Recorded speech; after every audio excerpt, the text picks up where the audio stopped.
On this episode of The Michael Chacho Show. Hello YouTube, hello, how are you? Welcome back to The Michael Chacho Show. I feel like I've been putting off making this video for like years now. I feel like I've been writing and thinking and writing and thinking and trying to find the nicest way of saying it and the most diplomatic way of saying things, when I really just should not give a what and just say what I want to say, because it's my channel and I can do what I want. On this episode, we're going to talk about this time in my life where I joined this organization called Americorps.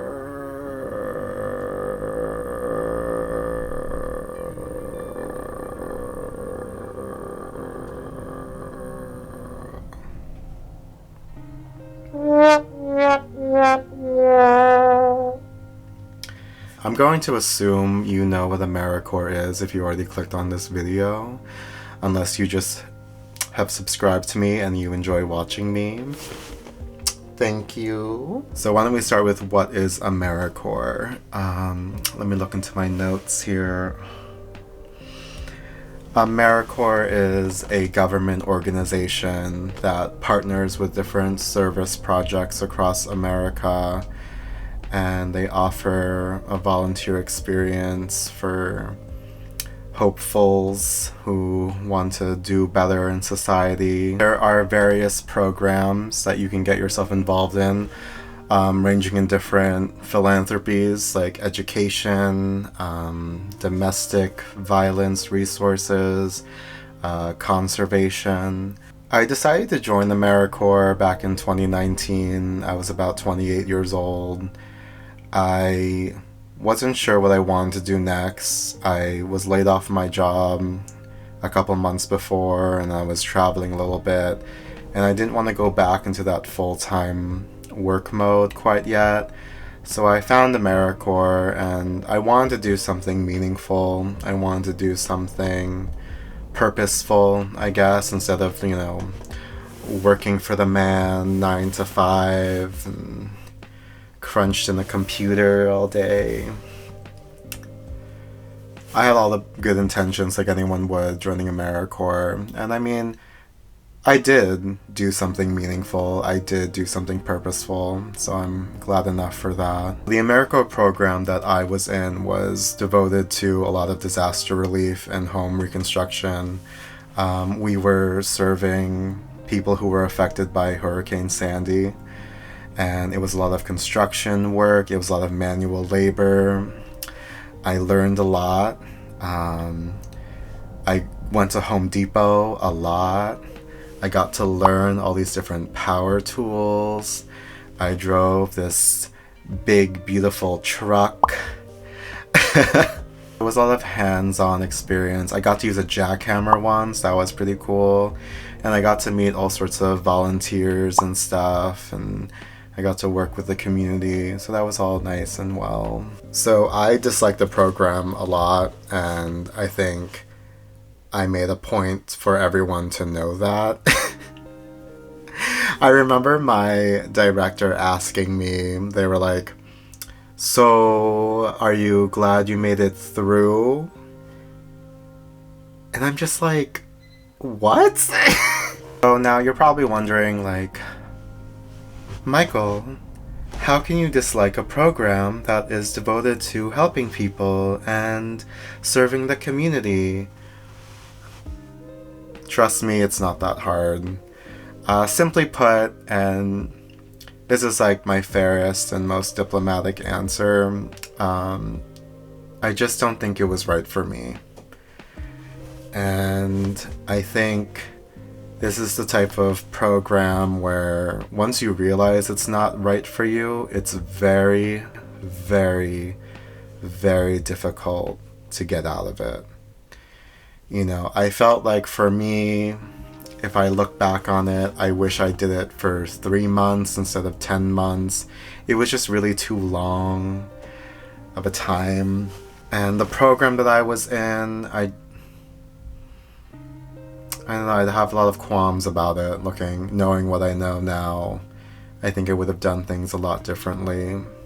I actually really wanted to quit after 3 months. I was 3 months into it. I was just done with the manual labor. I was done with making this unlivable wage. And unfortunately, a friend of mine had passed away, so I was already in a very unstable mindset. And then with my friend passing away, I just really wanted nothing to do with it.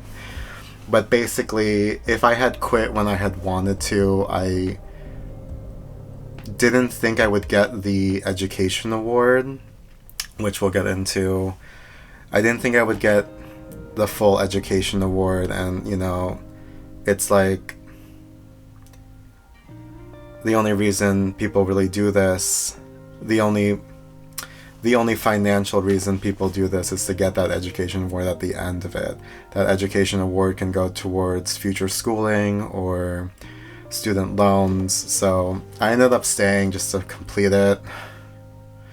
I actually ended up doing another term because I was doing this term in 2019 up until the pandemic when the world shut down and I couldn't find another job. So I ended up doing a secondary term until I found a job, so that was wonderful. I am a 2-term Americorps service member, to say the least. It's a great title. At the end of the day, I'm glad that I did it, because I more or less have to be. I mean, I did get to help a lot of families come home. I'll do like a little montage of the photos that we've taken. I also blurred out these images to protect the confidence of the people we've worked with. I also met a lot of great friends, some of which I'm still friends with to this day, like 3 years later, so that was a lot of fun. And we did have some good times. I think despite how difficult and hard it was, sometimes you look back and you can only remember the good things, which is nice. However, all in all and overall, I would have definitely done it differently to avoid a lot of mental strife and heartache, and that's why I'm making this video, because I just want to offer a perspective from someone who did Americorps, didn't like it, and would have done it differently, if not at all. I think more than anything, if you're watching this, I want you to take away the notion that you really have to find the right program for you, the right program that I think fits you, and you also have to be willing to really change your life for it, because once you're in that contract, they kind of have you for 10 months. Would I say that it was a complete waste of my time? No. Was it the best use of my time? No. And I think that's the fine line. I believe that there's more than one way of helping people without hurting yourself in the process. And I mean, if you enter this program with that mentality, you definitely won't last that long. But yeah, I mean, I joined Americorps because it was available. Looking back on it, I would have done a shorter term or have just done something else, because this was a lot to take out of you.